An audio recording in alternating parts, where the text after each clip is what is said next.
Assalamualaikum warahmatullahi wabarakatuh. Waalaikumsalam warahmatullahi wabarakatuh. Di kesempatan kali ini saya mau membacakan pertanyaan-pertanyaan dari Instagram. Oke.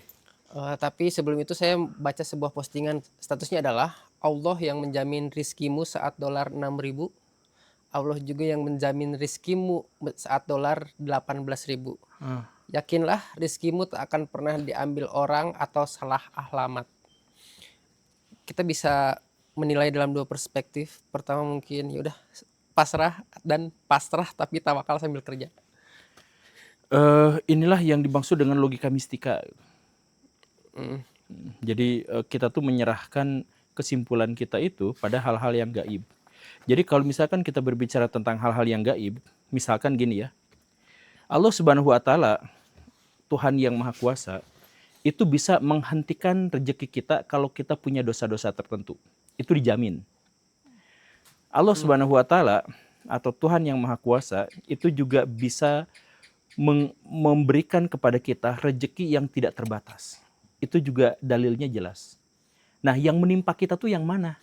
Gak boleh ada seorang ustadz pun yang mengklaim bahwa rezeki kita sudah dijamin sama Allah Subhanahu wa Ta'ala. Karena Allah Subhanahu wa Ta'ala kadang-kadang juga tidak menjamin rezeki kita.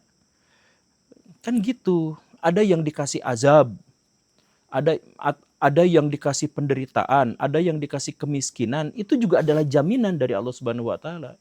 Sebagai contohnya ginilah, kalau sebuah bangsa bermaksiat, maka biasanya akan dipilihkan untuk mereka diazab pemimpin yang lalim, pemimpin yang jahat. Jadi kalau sebuah negara itu munafik gitu ya, ada truk jatuh malah dijarah gitu ya. Kalau ada uang pendidikan dikorupsi gitu. Sebegitu parahnya masyarakat, maka dijamin sama Allah bahwa mereka akan diberikan pemimpin yang lalim. Nah, tapi masalahnya tuh kan nggak semua orang begitu. Jadi jaminan itu untuk siapa? Jangan dikatakan kamu di rezekinya, enggak kayak gitu. Kita tuh mulai kalau misalkan ada dolar jatuh sampai 18%, 18%, 18.000. 18.000 rupiah dan sebagainya, ya kita tuh antisipasi gimana caranya gitu. Bukan kemudian dengan seentengnya tenang aja dan rezeki mah nggak, udah ada yang ngatur dan sebagainya. Iya, rezeki memang sudah ada yang ngatur. Nah, tapi batasnya segimana itu tuh kita nggak tahu. Dan kita juga nggak tahu apakah itu tuh dikurangin, disendatin gitu. Makanya ada doa kalau kita sholat duha tuh, kalau ada rezeki Doa yang penurun jauh, rezeki. dekatkan. Kalau sempit dilebarkan. Nah, itu artinya apa? Ya artinya memang ada rezeki yang disempitkan. Jadi jangan klaim bahwa rezeki sudah ada yang jamin. Ya iya, kalau kitanya gimana? Kalau kitanya berpikir gak usah mikir kayak gitu, ya itu nggak akan di ini. Kecuali memang kalau ustadz-ustadz itu banyak yang sudah dijamin karena sponsornya banyak, jamaahnya suka ngasih duit gitu. Ya banyak yang seperti itu. Ini ada yang merespon dari status tersebut, ini dari seorang ibu dari Facebook. Hmm. Nah, ceritanya adalah jadi suaminya kerja kuli bangunan, waktu bulan puasa nggak ada job sama sekali, nganggur full, untuk makan sehari aja cuma ngandelin dari gaji istrinya sebagai asisten rumah tangga. Terus dia bertanya, emang suaminya nggak mau jualan apa gitu, usaha dulu? Terus si istri menjawab, mana mau dia, boro-boro mau usaha, bilangnya cuma sabar aja ya, emang keadaan lagi begini, jadi banyakin sabar. Nah, Itulah, itu sering saya omongin ya. Jadi suami-suami dari kalangan umat beragama itu kalau meminta istrinya untuk tunduk patuh taat itu adalah mutlak. Tapi kalau dia yang cari nafkah ya sebisanya aja, semampunya. Suami juga kemampuannya ada batasnya. Ya yang seperti itu. Jadi demi kepentingan mereka saja. Jadi doktrin agama, dalil agama itu hanya dijadikan alasan untuk kepentingannya saja begitu. Istilah sabar tuh sebenarnya udah bergeser. Jadi kalau sabarnya orang-orang dalam bahasa Arab itu, sabar tuh kan artinya tuh apa ya, gigih gitu. Bukan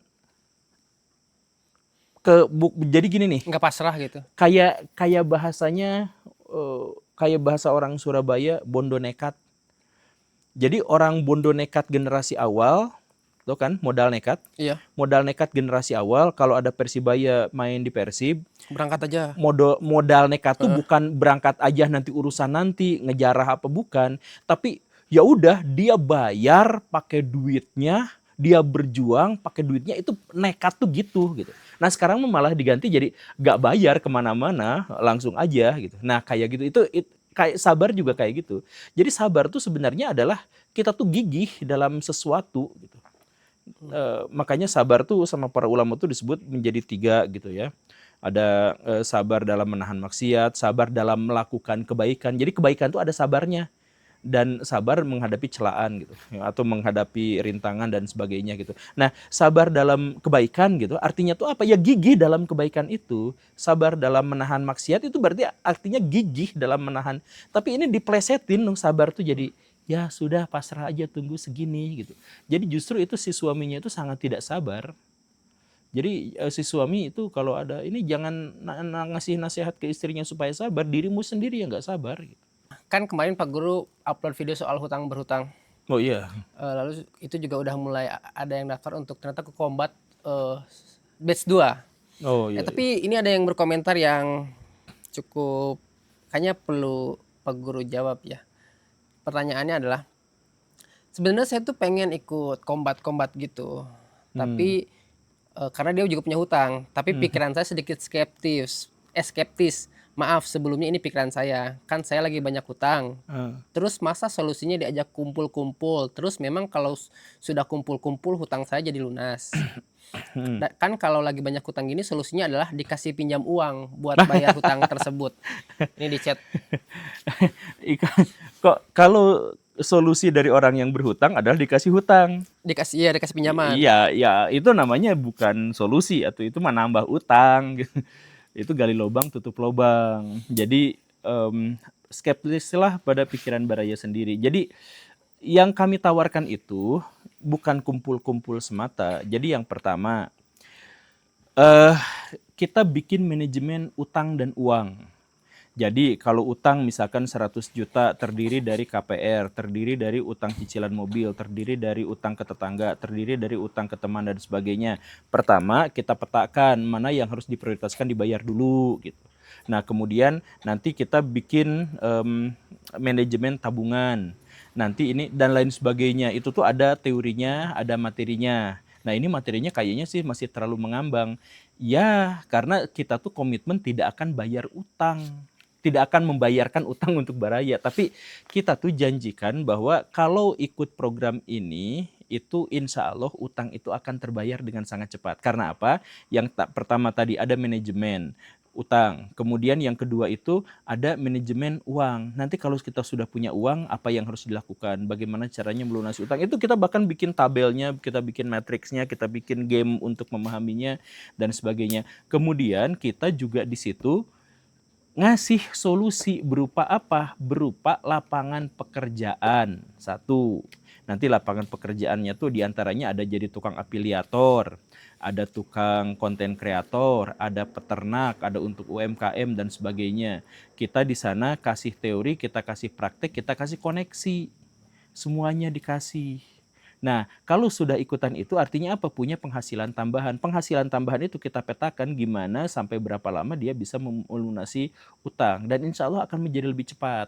Gitu. Nah, setelah itu kita juga memberikan keterampilan. Jadi bukan ngasih pekerjaan doang, tapi keterampilan untuk bekerja, keterampilan untuk financial freedom, begitu. Nah, jadi bentuknya apa? Kelas, terus nanti bikin komunitas, bikin koneksi, kemudian nanti kita dampingi, bahkan sampai ada kelas investasi dan sebagainya, dan seterusnya, itu ada, gitu. Nah, dan kemarin combat, Batch pertama tuh baru ya, selesai, dan ini sehari setelah batch pertama secara seremonial ditutup, dan ada follow up yang dilakukan dari orang-orang yang hadir di combat ya, tersebut gitu. di dirimu bilang tuh kemarin satu kelompok tuh ada yang jalan gitu ya? Ada yang jalan, dia mau bikin bimbel hari Rabu, Nah, nanti kita meeting dia mau ngomong apa, terus nanti follow up, terus lalu juga kan di akhir pertemuan juga kita kedatangan Ketua Basnas RI Oh yang dia iya, juga menyampaikan kita bahwa nanti collab. akan bantu UMKM dan lain-lain. Dan peserta batch pertama juga udah saya kumpulkan yang UMKM, ada beberapa orang yang nanti kita bantu proposal, nanti juga follow ditembusin ya, mudah-mudahan berapanya kita belum tahu tapi ya kita usahakan gitu. Jadi ya seperti itu. Ada juga dari ini juga dari combat batch pertama yang dia selalu hadir dari pertemuan 1 sampai 5. Tapi dari pertemuan 6 juga dia pada akhirnya mundur dengan alasan hatinya masih belum tenang karena masih memiliki hutang. Itu masih ada juga sebetulnya. Iya ada. Karena kita tuh gak ngejanjiin lunas utang ya. Bukan melunas utang pada waktu itu gara-gara ikutan kombat gitu, enggak. Justru prinsipnya adalah kalau kita ngasih pinjaman itu tuh akan merusak masa depan. Kalau kita ngasih bantuan berupa uang, kita tuh akan merusak. Jadi nggak mungkin kita kasih. Itu prinsip yang jelas ya. Cuman misalkan ini ya, pahit-pahitnya ya. Kalau Baraya kejebak pinjol, kemudian Baraya ditagih sama DC misalkan, kemudian datanya terancam disebar, nah kita bantu. Misalkan ngeborder supaya data Baraya itu tidak disebar. Kemudian kita negosiasi sama DC-nya. Kita bayarnya pokoknya aja, kan pinjol tuh masalah besarnya tuh bunganya ya, bukan pokoknya. Nah kalau saya tetap menyarankan untuk bayar utang, bukan untuk membebaskan diri dan tiba itu namanya pencurian. Utang tuh amanah Baraya, utang tuh harus dibayar. Kita tuh ngajak orang supaya bisa bayar utang, bukan kita lunasin utangnya. Nah, tegasin dari awal kita tidak akan membayarkan hutang-hutang Kita kalian nggak akan ya. bayarin utangnya, Biar tapi kita tuh terfilter dari awal nih yang iya. daftar. Tapi kita tuh kasih kesempatan nih, ini ada kerjaan mau nggak gabung ke sini silahkan. Ada yang jadi pemasar properti nih, udah ada orangnya, sok bantuin sama dia, nanti punya penghasilan sekian-sekian.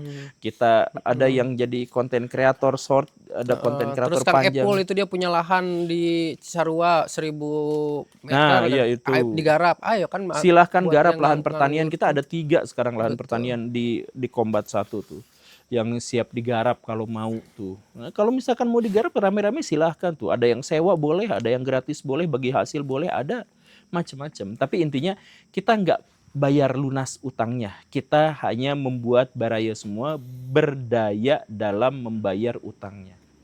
Gitu. Dan kok ada katanya gratis, ada biaya pendaftaran di batch 1 yang hadir dari awal sampai akhir pendaftaran. Uang pendaftaran 50.000 itu dikembalikan. Iya, itu uang komitmen ya. Dan Jadi sudah dikembalikan. udah dikembalikan. Jadi gini Baraya, kita tuh pengen yang serius. Nah, jadi maksud serius itu adalah ya karena kan acara demi acara, sesi demi sesi itu berkesinambungan. Jadi kalau kemarin kayak kemarin ada yang saya nggak datang pas hari ini, padahal pas hari itu tuh yang dibutuhkan. Kemarin tuh ada Pak siapa? Kalau nggak salah, sebut nama. Maaf Pak.